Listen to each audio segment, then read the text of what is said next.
Valérie Mancret-Taylor, je suis directrice générale de l'Agence nationale de l'habitat.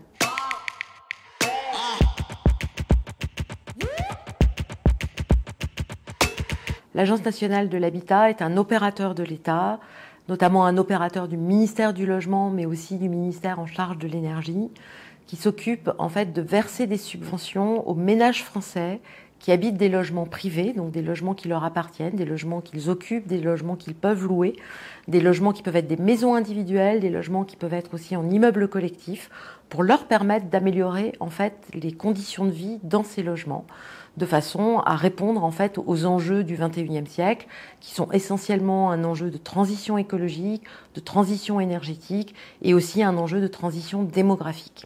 Au fond, notre métier, c'est de verser des subventions, mais verser des subventions pour mettre à niveau en fait un parc de logements particulièrement important, c'est de l'ordre de 20 millions de logements, pour permettre de répondre donc aux conditions de vie et aux attentes aussi des citoyens au XXIe siècle. Le logement, par essence, il est occupé et donc il y a des habitants dedans. Ça peut être des personnes âgées, ça peut être un ménage très jeune, ça peut être un jeune couple sans enfants, ça peut être une personne seule. En fait, les besoins sont différents, mais après, évidemment, il y a aussi des éléments de mesure technique type diagnostic de performance énergétique, audit énergétique, diagnostic divers sur le besoin du logement, d'où l'intérêt en fait d'avoir des professionnels dans le monde de la rénovation de l'habitat privé pour pouvoir bien déterminer le diagnostic du logement, les besoins du logement par rapport aux ménages qui l'occupent et du coup le type de travaux à réaliser. Au regard des missions de l'agence, il y a plus de 403 000 logements qui ont été rénovés en 2024, dont 340 000 qui ont été rénovés énergétiquement, dont près de 100 000 logements qui ont pu faire l'objet d'une rénovation globale, donc d'une rénovation d'ampleur, donc une rénovation complète. En fait, les ménages ont bien compris que derrière la rénovation énergétique, on cherche en fait à atteindre deux objectifs. Un objectif de décarbonation, c'est-à-dire de moindre émission de gaz à effet de serre, changement d'énergie, énergie décarbonée, mais aussi une moindre consommation énergétique. Donc de gagner in fine sur son pouvoir d'achat. Et donc en fonction du type de logement, parfois on va pouvoir faire juste de la décarbonation, et puis parfois il va falloir traiter l'enveloppe du bâtiment aussi, il va falloir faire une rénovation d'ampleur pour pouvoir atteindre le double objectif, celui de la décarbonation qui est essentiel, et celui bien entendu de la moindre consommation énergétique qui est tout aussi important par rapport aux enjeux de raréfaction des énergies et de coût des énergies. On estime que 6,2 millions de tonnes de CO2 ont été évitées dans le champ du bâtiment, donc de l'habitat privé, au travers donc des rénovations qui ont pu être financées par l'agence et surtout des rénovations donc, qui ont été réalisées par les ménages concernés. Je vais vous donner un chiffre vraiment qui est un chiffre moyen, c'est de l'ordre de 55 000 euros de montant de travaux. L'aide moyenne en 2024, celle qu'on a observée au travers de toutes les aides que nous avons distribuées, est de 36 200 euros donc en 2024. Alors, ce que nous disent les personnes qui ont rénové leur logement, c'est premièrement qu'ils sont satisfaits du parcours qu'ils ont eu.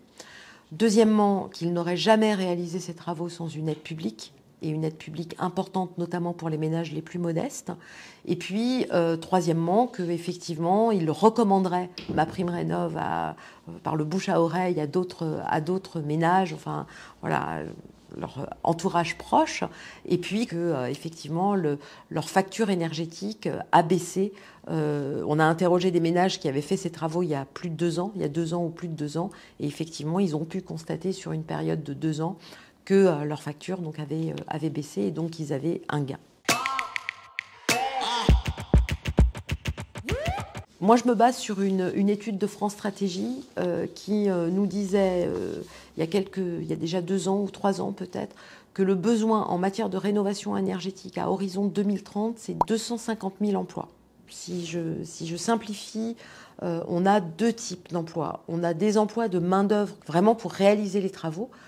l'importance, hein, si l'ANA finance plus de 400 000 subventions chaque année, ça veut dire qu'il y a 400 000 chantiers en fait, qui démarrent à un moment donné dans l'année pour pouvoir s'engager. Donc ça veut dire qu'il faut effectivement de la manœuvre. Et on a aussi besoin de beaucoup de formation et pour des professionnels aguerris en matière de prestations intellectuelles, pour informer, pour conseiller et pour accompagner les ménages dans un parcours de rénovation serein et de qualité, donc pour un accompagnement des ménages de qualité.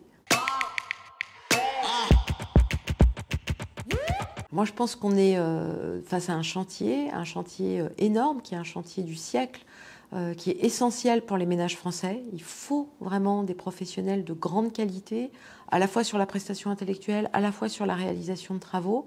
C'est un chantier évidemment national, mais c'est un chantier aussi international. C'est un enjeu pour la planète comme pour les ménages. C'est des métiers très concrets, extrêmement intéressants, qui touchent à la fois à des sujets techniques, bâtimentaires, qui touchent aussi à des sujets financiers, parce qu'il faut aider le ménage à faire son plan financier pour pouvoir financer ses travaux. C'est des métiers aussi qui demandent beaucoup d'humanité, parce qu'il faut accompagner les ménages. Les ménages continuent à vivre dans leur logement pendant la réalisation des travaux. Il faut être très à l'écoute, évidemment, de leurs attentes.